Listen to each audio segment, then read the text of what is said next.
High high high, আমাদের বড় সর্বনাশ হয়ে গেল।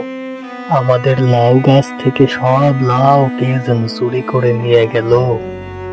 এখন আমাদের কি উপায় হবে? হে আল্লাহ, তুমি আমাদেরকে এ কেমন পরিস্থিতির মধ্যে ফেললে।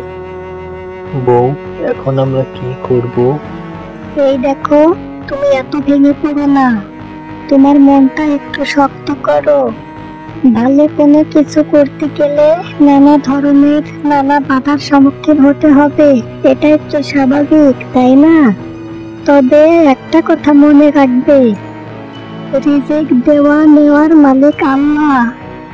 যার রিজিক যেখানে, তার রিজিক সেখান থেকেই আসবে। তুমি কোনো চিন্তা করো না।